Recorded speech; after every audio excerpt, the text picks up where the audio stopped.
woke. The Gen Zs. Gen Zs. And she died. Oh. And I was reading the story. I felt if I was there, I would have just taken cane and flogged the dead body too. You know, that the husband said she shouldn't go to hospital. The story was one kind. She shouldn't go to hospital. They were taking the delivery maybe at home or something. And this girl gave up and eventually the baby died. Wow. See, it's not about being woke. We have a lot of woke girls who are not mentally empowered. I was to sign, when it was time to sign for my, I told the girl, bring the thing, let me sign. She was like, okay. I was to do a procedure, tubal litigation, and she said, have you discussed with your husband? I said, discuss. I said, can I have the form? It's my, I'm not saying don't discuss things with you, discuss. But when it comes down to it, just know that it's your life.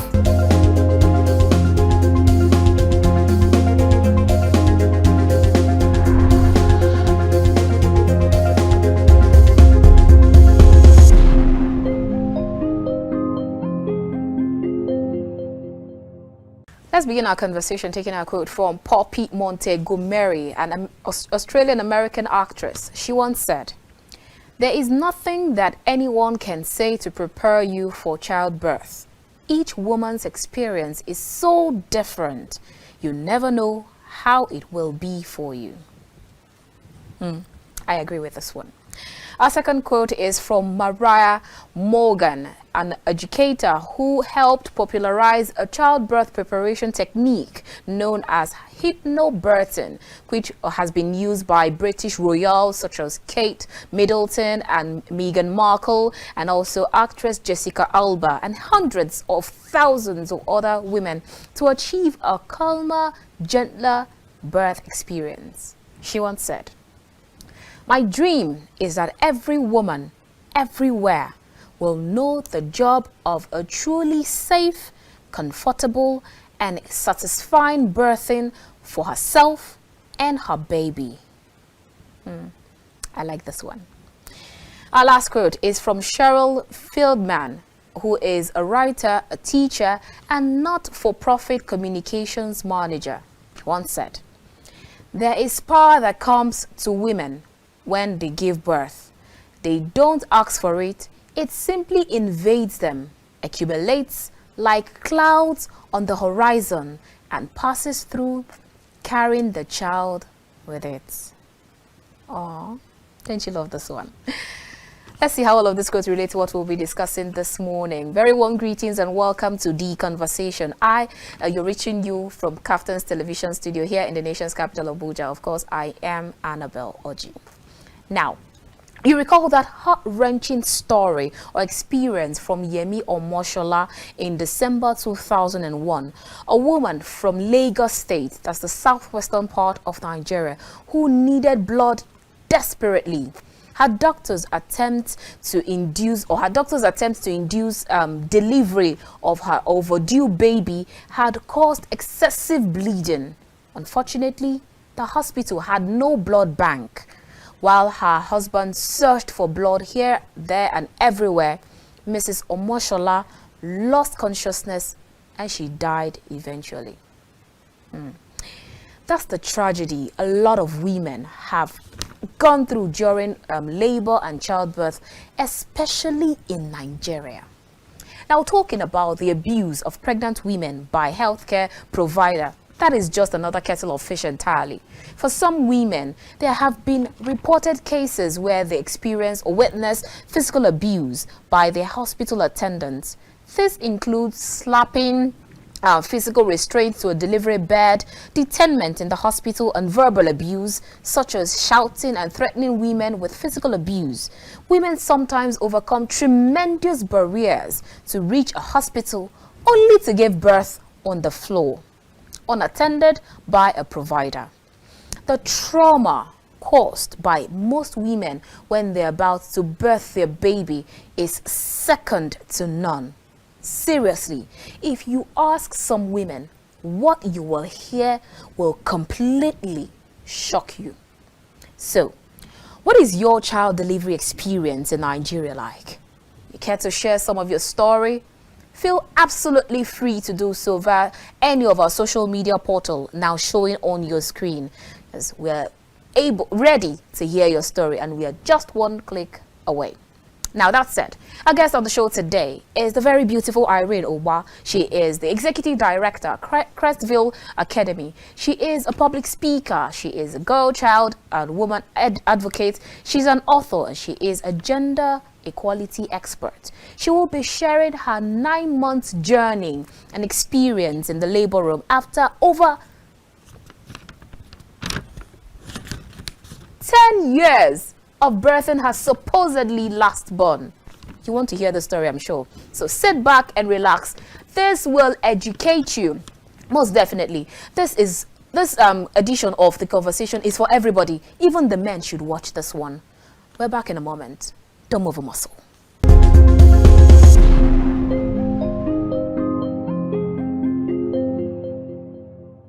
Welcome back. If you just joined us, this is The Conversation. We are reaching you from Kaftan's television studio here in the nation's capital of Abuja. If you just joined us, you're right on time for the interview.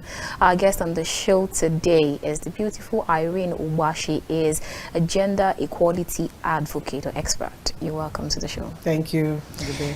Great to have you. Thank you. All right, now let's start by getting your thought. Now, we know that pregnancy should be a cause for celebration and excitement for the birth of a new life and then a hopeful future. But for women in Nigeria, it looks like it's like a different kettle of fish, especially when with regards to going to the hospital to get their antenatal, and then fast forward to when their EDDs, that's the expected day of delivery, and then there's so much fear around it. Or it sounds like more like it's nightmarish for some women. For some women, though. So, what exactly is the reason for this? Is it because of is it due to the nostalgia that is attached with pregnancy, or is it the problem with the healthcare delivery that they get? I must tell you the truth. Of course, you know, I just had a baby. We were definitely going to hear a story. Yes. But you see, the truth is, when you have seen that maybe double line, or you went to the hospital check and you're pregnant, and it's a cause for celebration. But for the woman, as the pregnancy journey progresses, you're faced with a lot of battles. Now, some of those battles are not even from internal, your health. It's external. Accessibility to healthcare. And then you begin to hear the news. This woman went to give birth, she died. The other one was being operated upon, she died. Or, you know, the baby died. And so on. And you begin to ask yourself, it could be you. Of course, you're going through that. Or even if you have had a baby, you're asking yourself, I could have died in that room. I could have died in that theater. So it's a mixed feeling for every woman who or almost every woman who gets pregnant and is expected to deliver in Nigeria. Mind you, World Health gave out a statistics that Nigeria ranks produces 34% of the global maternal mortality. So imagine in the whole world, Nigeria has the highest mortality rate in the world. Now, again, you're also looking at the fact that even when the woman survives, sometimes the chances for the child to survive. So, and then, bleak. As we go on this conversation, we're going to be unpacking it, because government has created healthcare in stages. Now you have the primary healthcare, the secondary healthcare, and the tertiary healthcare. And the failure of the primary healthcare, I want to believe, is one of the reasons why we are contributing the highest in global mortality, maternal mortality. Because when a woman in that rural area, for instance, cannot go to the primary healthcare there to register for antenatal and get the services, then she begins to look for secondary healthcare. She needs to leave that community. One, you're talking of poverty. Does she have the transport to go to that hospital continuously? Because antenatal is something you do till you deliver. Now, does she have, even if she has the transport fare, does she have the money to register there?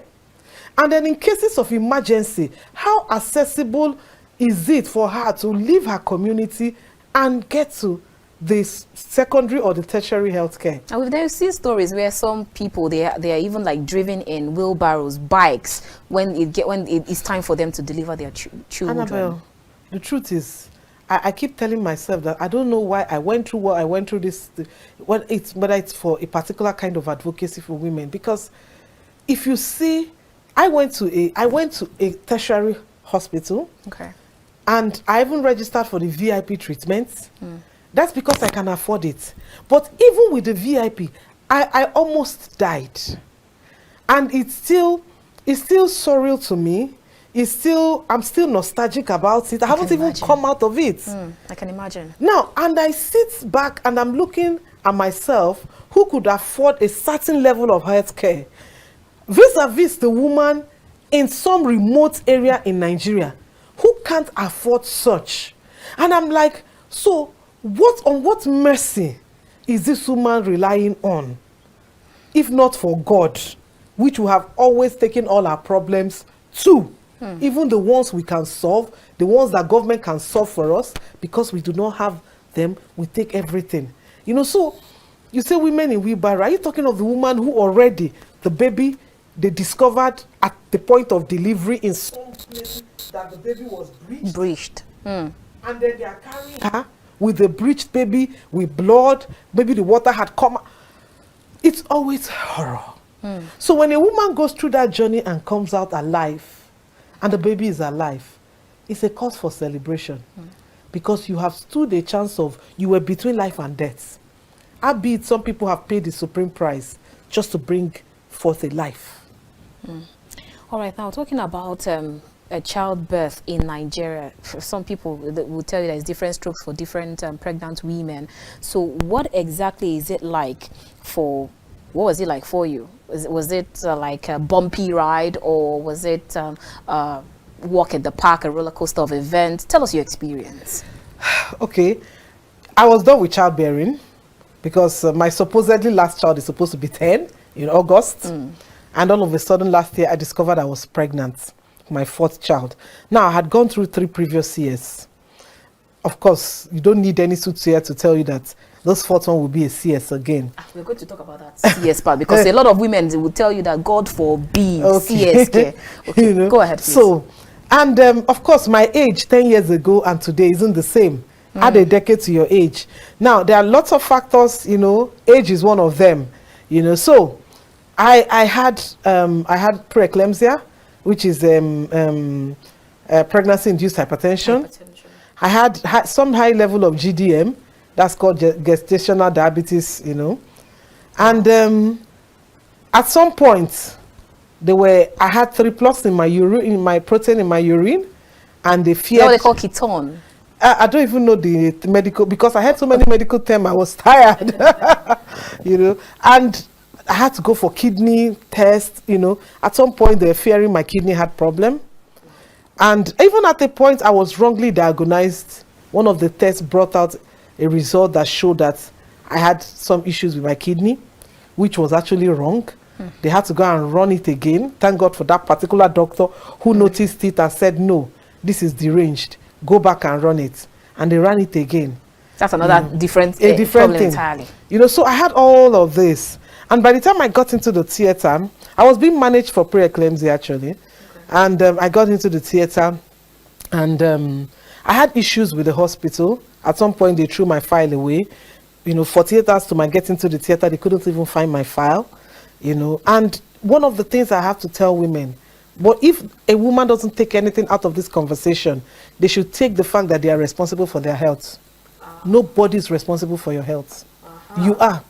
Even if you have paid, regardless of the kind of hospital you've gone to, regardless of the money you have paid, regardless of the reputation of the hospital, you are responsible for your health. Now, I was to be taken into the theater 48 hours, 24 hours into, I did not have a record. In a tertiary hospital where I paid for a VIP treatment. Now, do you know what saved me, Annabelle? My husband, I used to take, my husband tells me, anytime you do a scan, anytime you get results from the lab, take a picture of it, send it to me on WhatsApp. Okay. Do you know my husband was using the WhatsApp records to reconcile records with them by 2 a.m. so that I'll be able to go into the theater by 10 a.m. Because at that point, my blood pressure they were managing it so that it doesn't get too bad. So he was there. He will bring out, my wife did this test on so and so day. Check your computer. This was 2 a.m. Thank God for your husband that was even there with you. Thank God.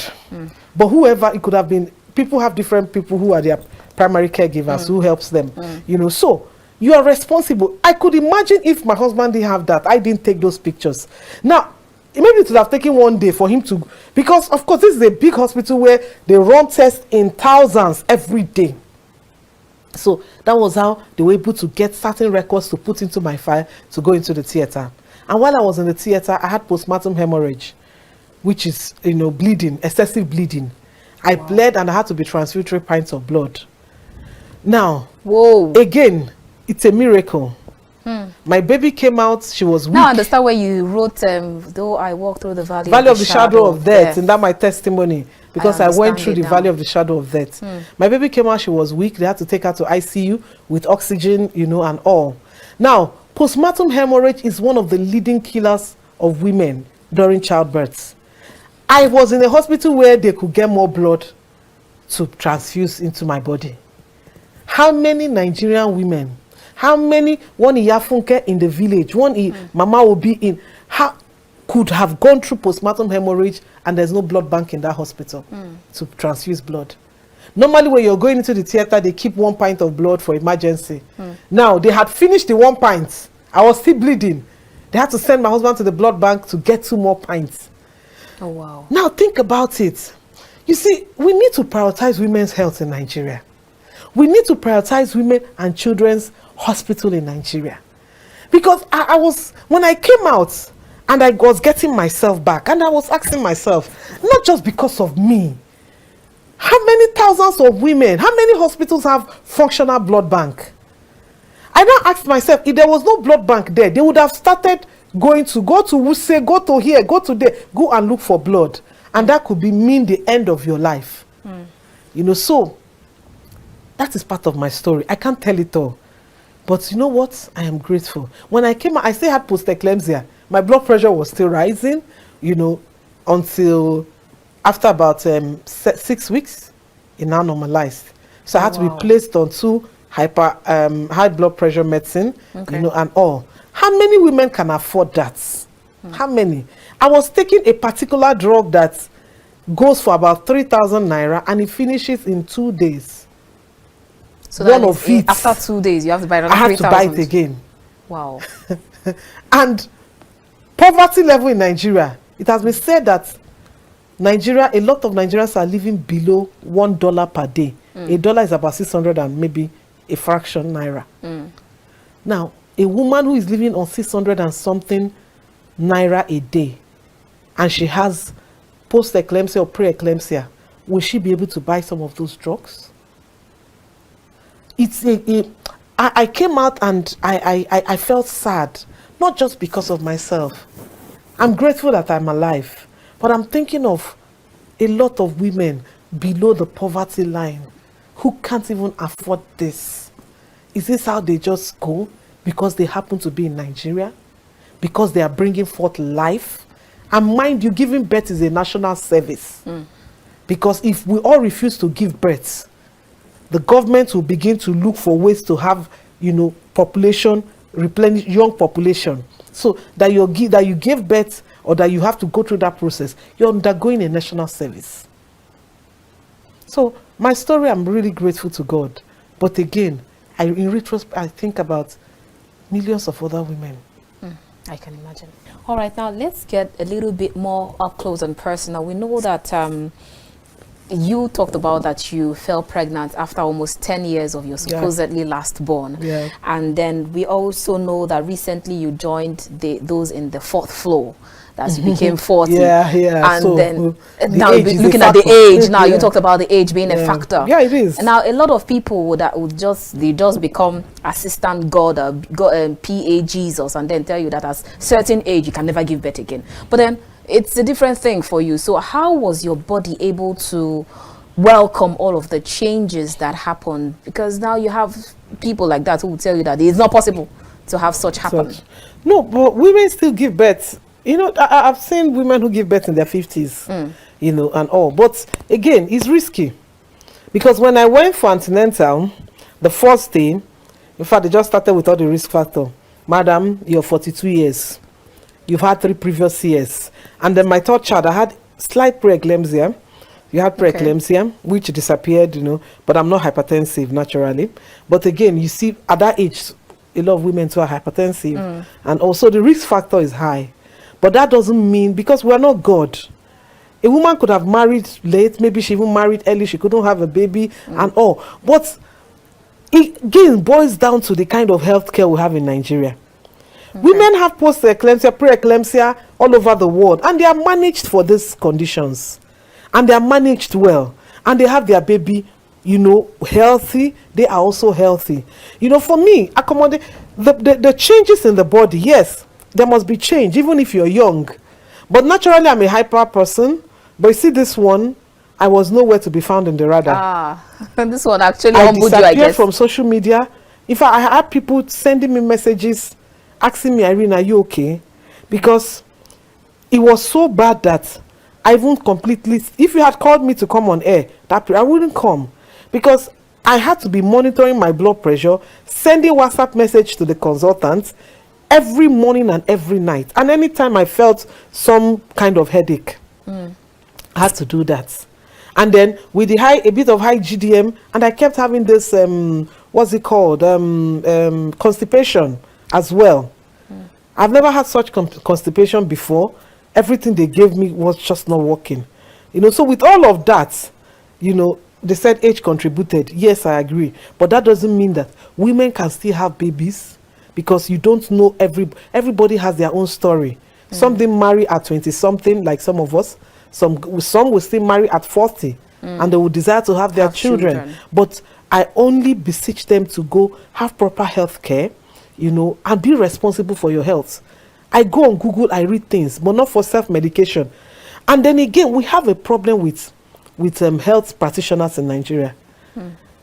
The day I brought my result, I snapped it, I sent, and then the doctor, I was waiting for her to tell me, you are my doctor, for God's sake. Tell me this is what I have. And then you see this thing of doctors shroud things in secrecy. Just took my this thing and wrote proper. I know they all have bad handwriting. Very bad. You can't even read what they are writing.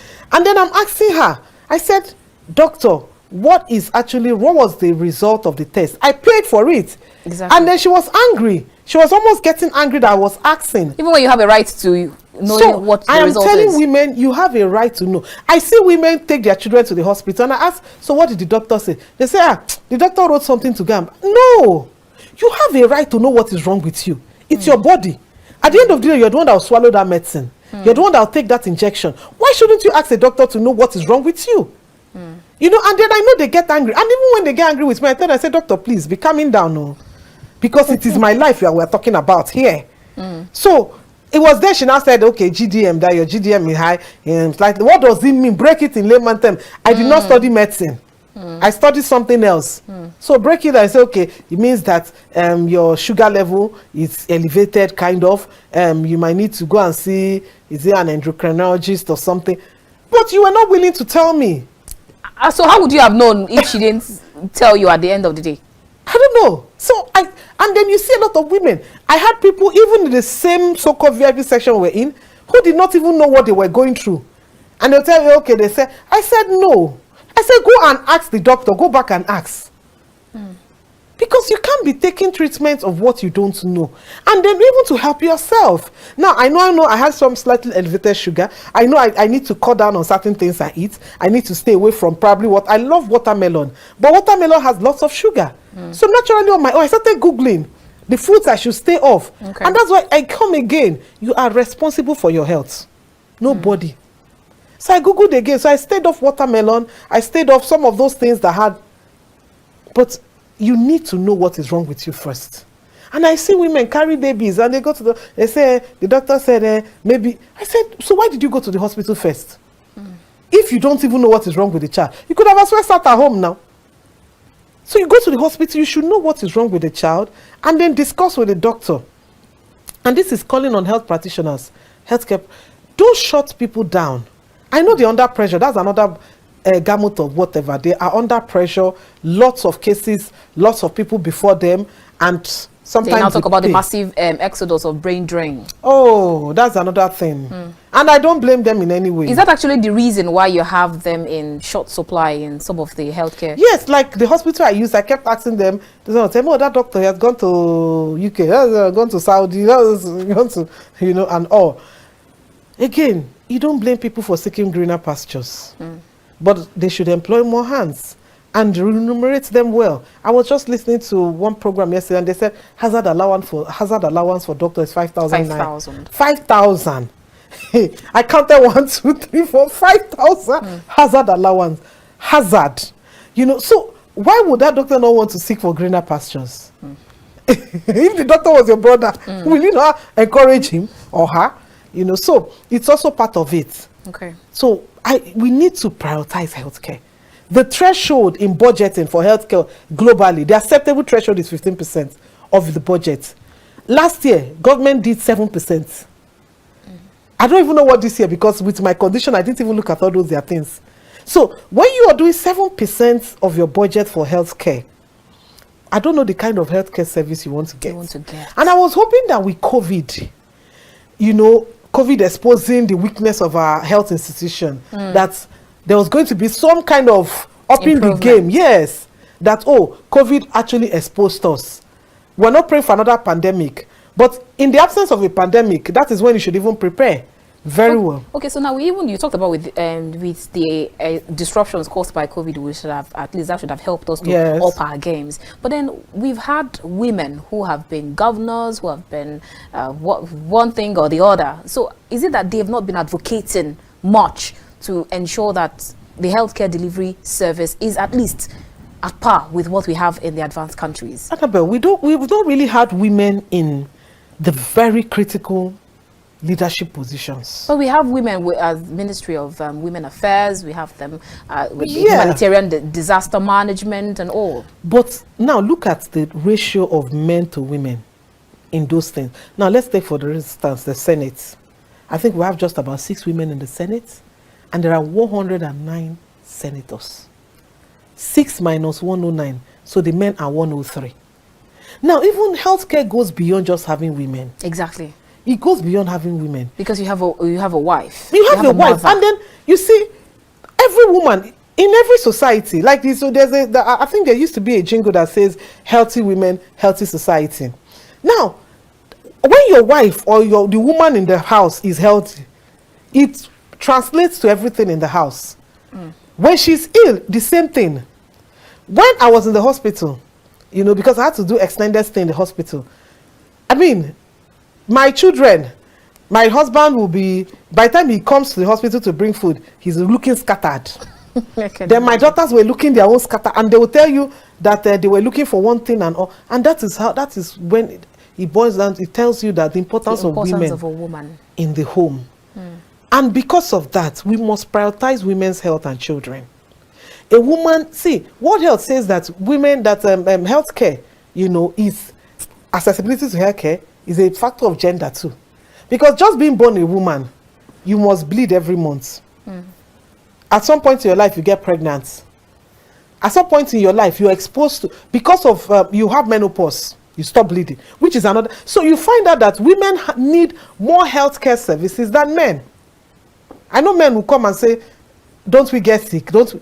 But women need it more. Then who are the people who are the primary caregivers of children when they are ill? Even when they are not ill, it's still the woman who goes more often to the hospital. So whether we have men or women, the men need to also prioritize it, because irrespective of the fact that we don't have enough women in leadership, men need to prioritize the healthcare.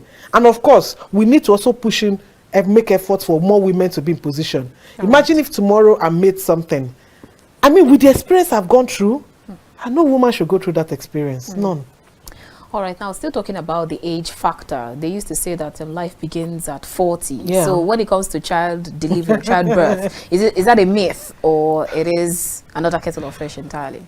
For delivery, actually, from the research and even from my own experience, I had my first child when I was, I think, 25. Okay. Yeah, and I had him through CS2 because he was big. By the time I was going for, he was 4.5 when he was born. He was really large. But I never heard anything about GDM, pre-eclampsia, post-eclampsia, protein in the urine, nothing. In fact, I kept going to work. I had my son on a Thursday. I was in the office on a Wednesday. Yes, and I was going to have him on Thursday. I got into labor, but because he was big, I said, so when I look at that time, then I had my daughter when I was 28 plus. I didn't have any of my first daughter. But by the time I had my third child, I was, I think, 32. I was beginning to have, at 32, and I had a bit of high blood pressure when I was pregnant of her. Then this one that is 42, I had all the cocktail of issues. So, but again, that would not say that every 40 years old woman or 50 will have that. But age is actually a factor. And I discovered that doctors, when women have gotten to a certain age as well, they don't, they just book them for surgery, for CS. Now let's talk about that CS part. Before we go on this break, we actually due for a break, but before we go on that break, let's talk about CS. Now, a lot of people, they've tagged religion or tradition to having the normal natural birth or going through a cesarean session. Now, some people will say that when they went to church, they were told that you're a Hebrew woman, you must deliver like the Hebrew women, you must push your baby. And then some people will say traditionally, women will tell you that if a woman who goes through CS is a lazy woman, someone that cannot push her own baby. Are all of those true or a myth? When they say Hebrew women, I tell them I'm a Nigerian woman. I'm not Hebrew. But again, let me tell you my first experience when I was to have my son. I wanted to have him normal, that's vaginal delivery, and I was on labor, and the doctor at some point said, she has to go for CS. I said no, and I wanted to have the baby, you know. And of course, reason, I borrowed sense, you know. My husband said no, you can't die having a baby, you know. My mom was there, so I had I had a CS. And within 20 minutes, they brought out this child. And I'm like, so what was I laboring for since 7 a.m.? Because I got to the hospital, I still remember, 7 a.m. That was 7:02 a.m. that day. So, and I was there till 3 p.m. I was asking myself, so if this was this easy, why was I going through this? So is it easier to do the CS than go through the vaginal birth? CS is 20 minutes if all things being equal. Yeah. But I'm not advocating for CS or vaginal. What I'm just saying is, if you are supposed to go for CS, they have checked you. Probably your baby is breached, or the baby was too big, or you have health conditions that will not warrant you going through that stress of pushing and enduring labor pains, and they have asked you to go for CS. Please do. And I hear all kinds of things. We need to empower. You see, I tell people, because you know I'm a girl child advocate. And, you know, and women empowerment thing. I would say we need to empower women economically to be able to take decisions. Annabelle, we need to empower women first, mentally. Mental empowerment is higher than economic empowerment. Okay. The other day, while I was in the hospital, and I was able to now go through Facebook, and I saw a lady, supposedly woke lady, like you people, very, you know, your age bracket, woke. The Gen Zs. And she died. Oh. And I was reading the story. I felt if I was there, I would have just taken cane and flogged the dead body too. You know, that the husband said she shouldn't go to hospital.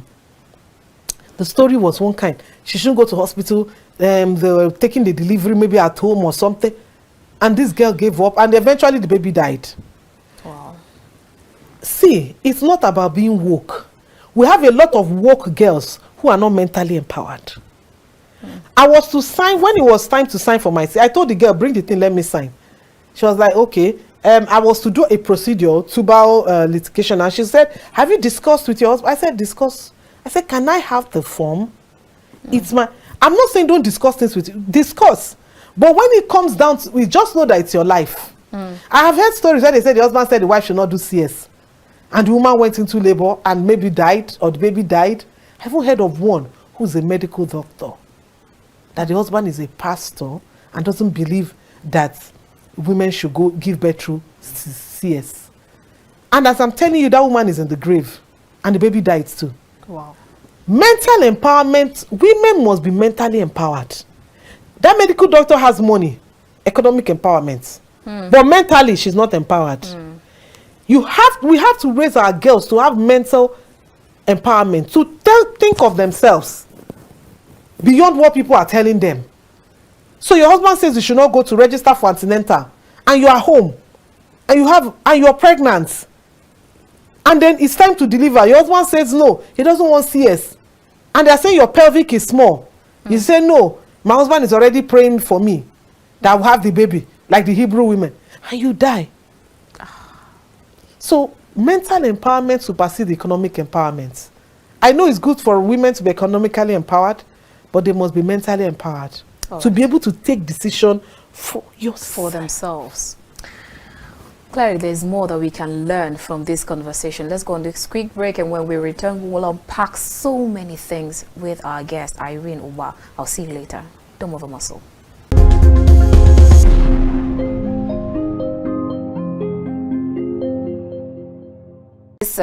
Health caregivers, the kind of treatment they go through. Some of them will tell you they were physically abused. Some of them will tell you they were slapped, they were pinched, they were beaten, or they were restrained through to getting a bed. Or, in fact, some of them will even tell you they had to even give birth on the floor and all of that. You just begin to hear so many stories that the nurses did to some pregnant women. Did you actually go through all that? And why did they do that? A woman comes, maybe she had a baby last year, she's here, and I say, customer, you don't come, eh?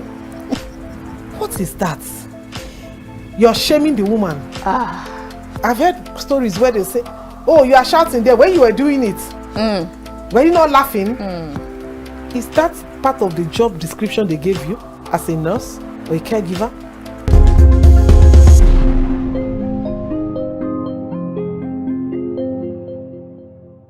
If you just joined us, this is The Conversation. We are reaching you from Kaftan's television studio here in the nation's capital, Abuja. If you just joined us, you've missed quite a lot, but then you can still join in the conversation. So our guest on the show today is Irene Ubah. She is a gender equality expert. All right, before we went on that break, we were talking about empowering women mentally first, before the financial or the economic empowerment. Now, you talk about someone who probably some people who did not give birth in the hospital. Now, let's talk about the traditional delivery women, or midwives, like they call them, or the unskilled delivery attendants, where some people will just say that, no, we just give birth, maybe especially from the suburbs, where they say we don't go to the hospital. They have a traditional woman who gives birth to all our children. So is that actually should we advocate for people like that? Because they would also tell you, those traditional midwives, they will tell you that they will start counting millions or thousands of children that they have given birth to, and then nothing happened to them. No, see, we need to separate it. In the rural areas or in the communities, you have skilled birth attendants, whom had gone through training and so on, and I think they have some form of union. Yes, so they are skilled. They are maybe due to lack of healthcare, accessibility to healthcare, So, and I know there are some even NGOs who train, who give them both delivery kits and so on. So those ones are different. Now, the ones that just go to people's house, they will just carry themselves, even in this Abuja, and go to somebody that they say she has been giving birth to children for years. Like their church person, and the person would see. I can't understand it, because a skilled birth attendant has gone through some rigorous training. Sometimes, if the baby is breached, or the baby wants to, there's a way they adjust baby, and if it's beyond them already, because they also have contacts, they already know, okay, you call this person or move this person to, But you see, for me personally, I would always advocate. See, Annabelle, the worst thing that has happened to healthcare in Nigeria is the collapse or near collapse of primary healthcare. Because with primary healthcare, do we need all that? Primary healthcare is supposed to be in every community, within walking distances in those communities. And they are supposed to be functional. And what is the duty of primary health care? A woman is pregnant, she goes there, she doesn't need to take transport, she registers for antenatal, maybe with 15 naira or free, and then you have birth attendants in the hospital, and then when it's beyond it, like they don't have scan. And you see, again, the primary health cares are not equipped. And you see, that's where they have also problem, because they tell them, okay, go to so general hospital and do scan. Maybe the woman has tried, with experience, felt that the baby is not either developing well or something. So, okay, go and do a fetal scan. And the woman disappears. Ah. Yes. She disappears because she knows that she has to take transport from that village or that community to general hospital that is in town. She doesn't have the transport. She has to buy a card. She has to buy a card. Then she has to pay for the scan, maybe 4,000 or 5,000 naira. And she doesn't have it. And sometimes some of them may even have it. They don't prioritize their own health too. She'll say, what is there? And when she born the first one, she do scan, forgetting that every baby is different.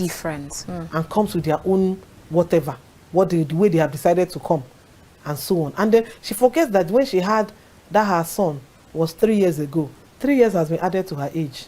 And apart from the 3 years being added to her age, she has been most likely exposed to more stress, more, all kinds of things, more pressure, both financial and economic pressure, that could trigger her blood pressure, as opposed to when she just got married and she didn't really have that much pressure. So she forgets all of this, and then she might not go. So it might be poverty. Poverty is a factor. Education is another factor. And that's why I go back to girl-child education again. When girls are not educated, these are the kind of decisions they take. Now let's talk about complications during pregnancy or childbirth. What exactly are these complications that women could actually face? Like for me, I had postpartum hemorrhage, which happened as the baby was as I was being sectioned. It was an emergency.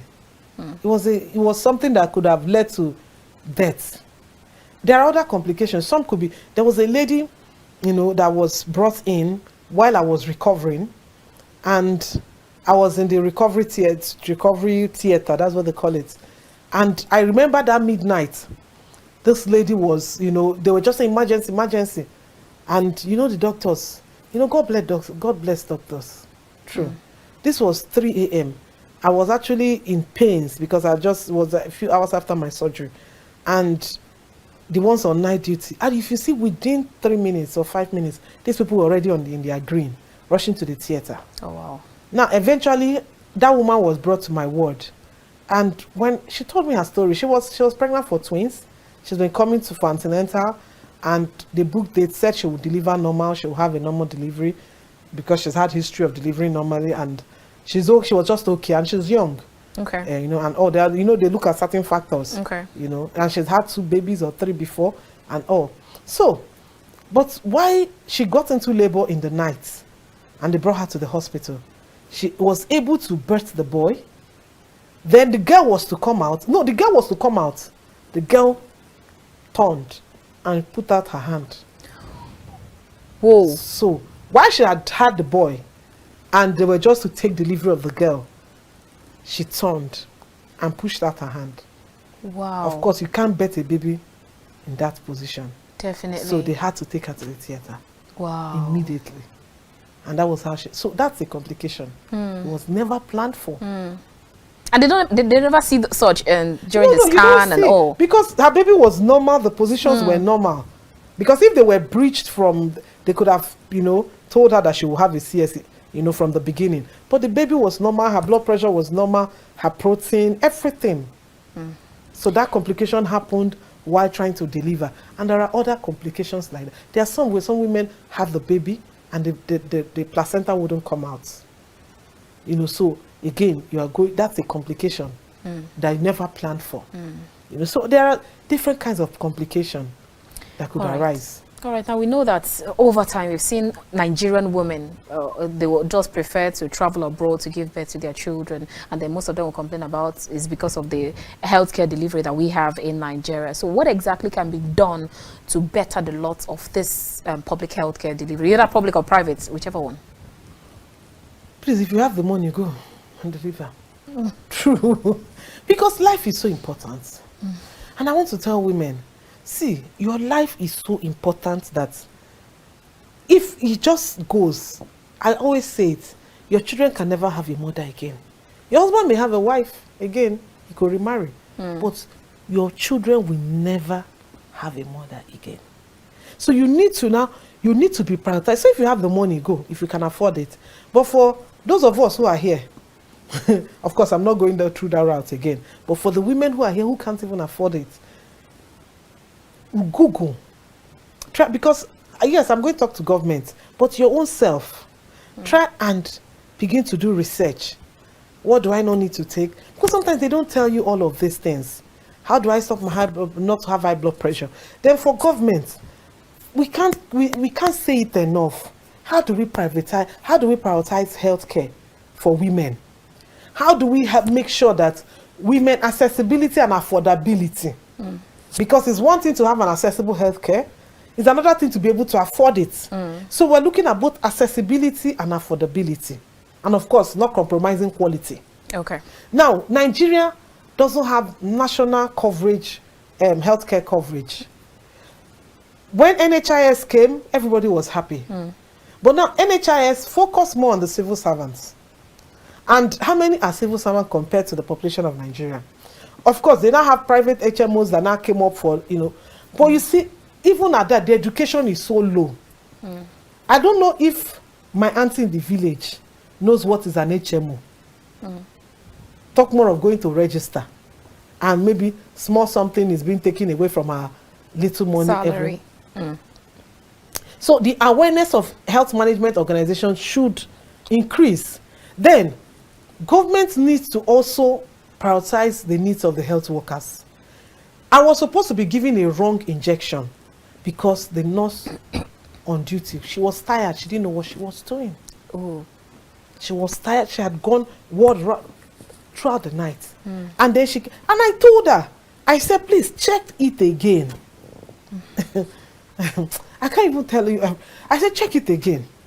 Because I'm that curious. Yeah. If you come to my bed, you bring the injection, I tell you, is that gentamicin, Buscopan or what? You think I study. In fact, the doctor had to tell me, madam, you are using our terminology. Did you study anything medicine? Because you had to research. I said, far from it, I'm an educator. I did not do anything medicine. But you see this, my health. I had to do a lot of research. She said, oh, really? So, and she had to look at it again. So they need to pay them. They need to be compensated properly, remunerated properly for their effort and their time. All right. And the private sector is not even better off. Oh. It's not. Except for if you elicit high up there where you pay 7-8 figures to go for treatment. That's where you'll be talking of. You say, okay, maybe that personalized healthcare. So government needs to increase the funding for healthcare. Government needs to remove corruption from healthcare. And then remunerate them well. And then equip. And we should go back to why did primary healthcare, why are they dead? Why is there no primary healthcare anymore? The buildings are there, rat infested. Quite a lot of things to talk about to unbundle from this conversation. Now let's talk about, you talked about how much your husband was able to help you with the pictures and the WhatsApp messages. Now let's talk about spousal support or participation, either from getting support from your spouse or whoever that you may be getting support from. How important is it, especially from those who are actually married and then they have their spouse with them? Because I've heard some men will tell you that we are pregnant together. It is our pregnancy. Yes, and then on the flip side, you have some men who will tell you that I've done the job of putting the baby there. So do the job of pushing and whatever. So what is the importance of getting spousal participation or support? Pregnancy is a secondary matter because your spousal support is not just when you're pregnant. Marry right. That is the first thing. Marry right and marry well. Marry a kind person, whether a man or a woman. But since we're talking about women here, women should marry kind men. Because I see pregnancy is a whole lot. And then when the support is not there. So my husband says we went to have the baby. That's how I say, okay, we're pregnant. In fact, they used to call him where we go and get drugs. They say, oh, assistant pregnant. You say, oh, we're having the baby together. And even when I say, oh, when I went to have the baby, say, how can you say where you were when we went to have the baby? Interesting. But marry right? And then if you're already in the situation, because sometimes some women are already in that situation, please get people who will support you. Okay. If he's not supporting you. Because you cannot have double tragedy. He's not supporting you. You are there killing yourself. You are still increasing your chances of getting high blood pressure because of lack of support from him. You know, so have your own struggle. And that's why I tell women, also have your own circle of people. When I was going through this, I had people that at some point I needed money. I said, oh, please send me, and within 5 minutes I get an alert. Someone is sending me money. And that's why I'm telling you that mental empowerment is more important than economic empowerment. Because a woman can be not economically empowered, but mentally empowered. And then with that mental empowerment, she knows what to do. Okay. She knows where to say yes or no. So even when your spouse is not supporting you, because you're mentally empowered, you glide above his lack of support. Because you cannot be shouting, honey, why are you not supporting me? Honey, why are you not asking? And then you're still jeopardizing your own health. So mentally, you glide above his insensitivity. And that's why every woman must have their friends. Your husband friend must not be your friend. Have your friend, have your own circle of people too. That should, in case he decides to act anyhow, you have people who are supporting you. Have people who are there. I saw some women whom it was their friends that brought them to the hospital. The day I was trying to get into admission, it was their friends that brought them to the hospital, was there checking them in, taking their things, and so maybe the husband traveled, maybe he wasn't around, or maybe he's an absentee one, or maybe they're even single mothers. But I was so happy. I was so impressed. Circle of girls carry their box. You know, this one was already getting the meal and all. So have your friends, but you cannot undermine the role of support, whether it's from your spouse or from friends. But you need critical support at that point, because at some point you can't even help yourself. All right, now let's talk about some of the ill treatment that women go through, especially with this health caregivers, the kind of treatment they go through. Some of them will tell you they were physically abused. Some of them will tell you they were slapped, they were pinched, they were beaten, or they were restrained through to getting a bed. In fact, some of them will even tell you they had to even give birth on the floor and all of that. You just begin to hear so many stories that the nurses did to some pregnant women. Did you actually go through all that, and why do they do that? Okay, now I think like I said, healthcare providers, healthcare practitioners, they should be, I've said they need help from government, right?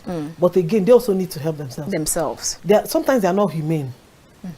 Sometimes the way they speak, sometimes the way, you know, how do I call it now? A woman comes, maybe she had a baby last year, she's here, and I say, customer, you don't come, eh? What is that? You're shaming the woman. Then, and from that moment, the woman she builds a kind of wall, because she also wants, she wants to preserve her own mental health.